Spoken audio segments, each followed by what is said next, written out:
एक बार तुम चले जाओ। उद्धव ने कहा देखो गोविंद, मेरे जाने से कोई फायदा नहीं है। क्यों? बोले इसलिए फायदा नहीं है, वो बेचारे बिना पढ़े लिखे ब्रजवासी, मैं वेद की भाषा बोलता हूं, उनकी समझ में कुछ नहीं आएगा। भगवान कहने लगे एक बार उद्धव जाओ तो सही, सब समझ में आ जाएगा। मेरे लिए एक बार चले जाओ। उद्धव ने कहा आप कहते हो तो जाता हूं, लेकिन वापस 1 घंटे में ही आ जाऊंगा। कि बिल्कुल।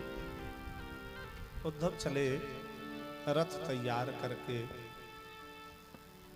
मोर पंख लगाया, भगवान का स्वरूप बनाया, बैठकर के रथ में गए। मार्ग में ही ग्वाल बाल मिल गए, रोजाना आते हैं बेचारे देखने के लिए कि आज हमारा कन्हैया आ रहा होगा। जब नहीं आते, गोविंद शाम को जाकर के मैया से कहते मैया कन्हैया आज भी नहीं आए। रोजाना की तरह आज भी मार्ग में हैं ग्वाल बाल। जैसे ही रथ दिखाई दिया दूर से, कहने लगे आज तो हमारा लाला आए गए हो, आज तो हमारा लाला आए गए हो। रथ को चारों तरफ से घेर लिया। सखाओं ने, उद्धव रथ से उतर पड़े और कहने लगे भैया जय श्री कृष्ण, देखा यह हमारा कन्हैया नहीं है। उद्धव ने कहा मैं तुम्हारे कन्हैया का मित्र हूं, तुम्हारे कन्हैया ने भेजा है। धन्य है रे कन्हैया, इतने दिन में याद आई, फिर भी स्वयं नहीं आया। जैसी तेरी इच्छा। उद्धव ने उनका प्रेम देखा, प्रेम देख करके महाराज ज्ञान खिसकने लग गया। उद्धव ने कहा भैया मैं मैया यशोदा का महल पूछना चाहता हूं, मैं मैया यशोदा के महल को जाना चाहता हूं। सखा बोले उद्धव मैया यशोदा के महल के लिए मार्ग पूछने की आवश्यकता नहीं है। ये जो जल है ना, ये जो जल बह रहा है, इसका जहां अंत हो जाए वही मैया यशोदा का महल है। उद्धव ये कोई जल नहीं है, ये आंखों के आंसुओं का जल है। जो कन्हैया की याद में रोते हैं ब्रजवासी, गोपी रोती हैं, मैया यशोदा नंद बाबा सब मिलकर के रोते हैं, उनके आंखों के आंसुओं का जल है। उद्धव का ज्ञान खिसकने लगा, इतना जल रोने का। लेकिन उद्धव मैया से मिलो तो जरा जोर से बोलना, अपना नाम लेकर के बताना, क्योंकि कन्हैया की याद में रोते रोते आंखों की ज्योति समाप्त हो चुकी है, कानों से सुनना कम हो गया है।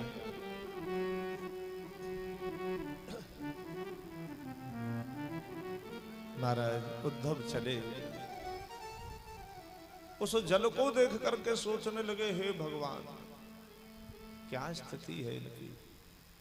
मैया यशोदा के महल में प्रवेश किया, मैया बैठी हैं उदास। मैया के मन में कथा चल रही है गोविंद की।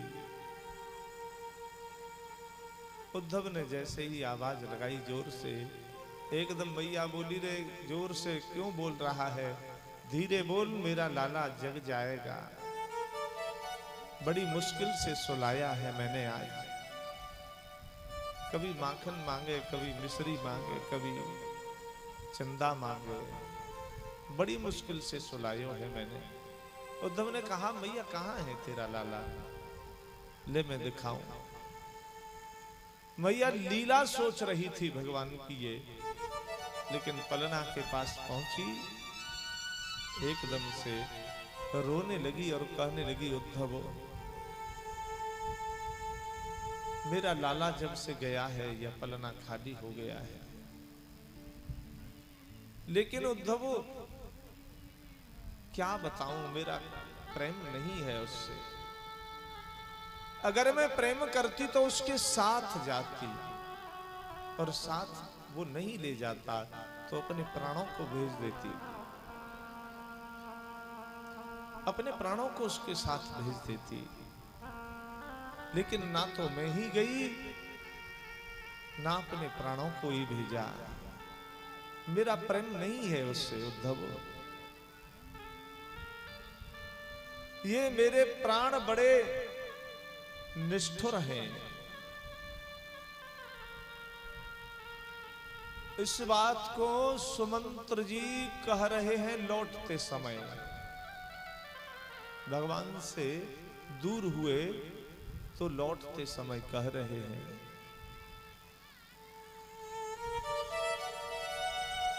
रहे नंतऊ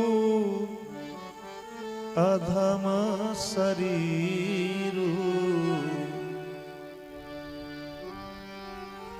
रहे न अंतहु अधम शरीरु, जसु न लहेऊ बिछुरत रघुवीरु।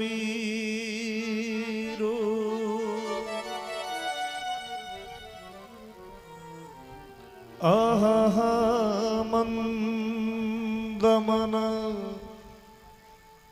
अवसर चूका,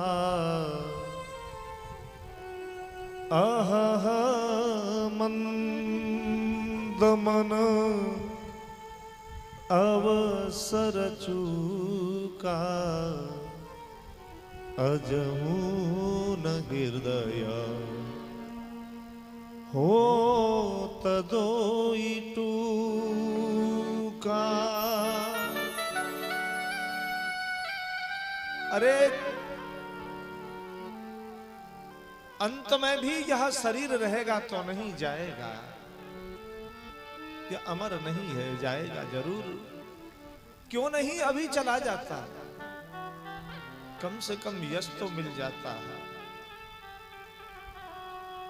कि भगवान के बिछुड़ते ही शरीर छूट गया। कह रहे हैं बहुत सुंदर अवसर त्याग दिया, अब भी क्यों नहीं दो टुकड़े हो जाते। यही माता यशोदा कहती है। सुमंत्र जो कह रहे हैं यही माता कहती है, रे उद्धव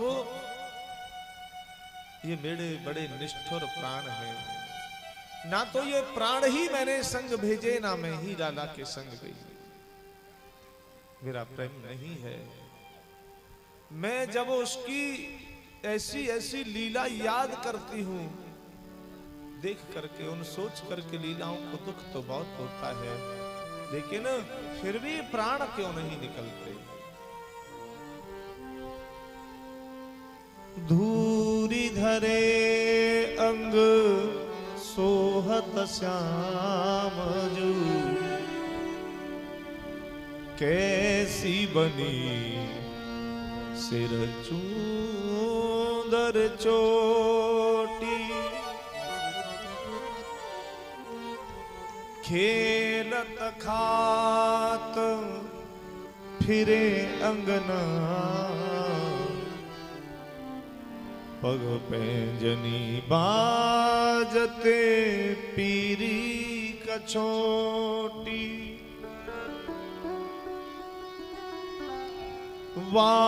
छवि को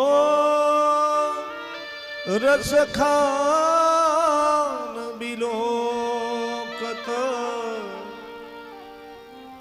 भारत काम कला निधि कोटि,